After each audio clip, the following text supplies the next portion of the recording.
Bagaimana perkiraan Bank Indonesia terkait total nilai transaksi e-commerce di sepanjang tahun 2021 meleset? Total nilai transaksi e-commerce di tahun 2021 hanya mencapai 401 triliun rupiah, 2 triliun lebih rendah dari prediksi Bank Indonesia.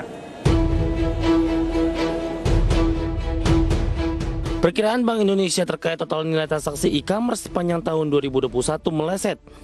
Sebelumnya, BI mengungkapkan optimismenya bahwa total nilai transaksi e-commerce tahun lalu bisa mencapai 403 triliun rupiah. Namun kenyataannya total nilai transaksi e-commerce tahun 2021 hanya mencapai 401 triliun rupiah.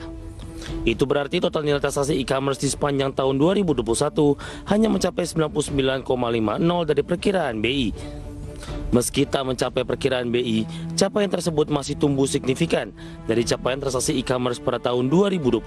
Bila dibandingkan dengan pertumbuhan pada tahun 2020 yang sebesar 29,13% secara year on year, total nilai transaksi e-commerce pada tahun lalu masih lebih tinggi.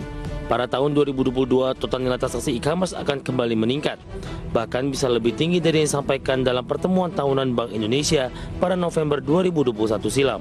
Bank Indonesia prediksikan perkembangan e-commerce pada tahun 2022 sebesar 530 triliun rupiah. Landasan optimismenya antara lain faktor kebijakan BI seperti pengembangan penggunaan QRIS. Kemudian industri sistem pembayaran yang makin berinovasi serta akseptasi dan preferensi masyarakat yang terus meningkat dalam melakukan aktivitas ekonomi lewat digital. Berbagai sumber untuk Addiction.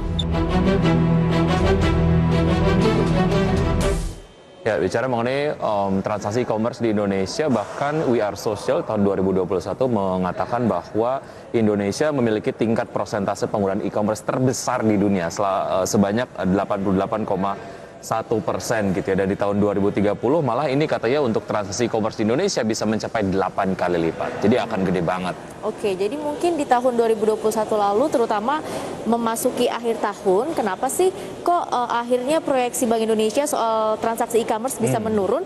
Mungkin karena memang mendekati akhir tahun mal-mal sudah dibuka gitu ya. Jadi banyak masyarakat yang mungkin awalnya belanja online jadi sekalian jalan-jalan belanja offline itu mungkin menjadi penyumbang, sedikit penyumbang. Kenapa sih akhirnya kok bisa meleset gitu dari proyeksi? Karena udah jengah banget gitu ya, dan pengennya jalan-jalan lah, tapi dengan prokes yang kemudian terus dijaga begitu ya. Kita ke isu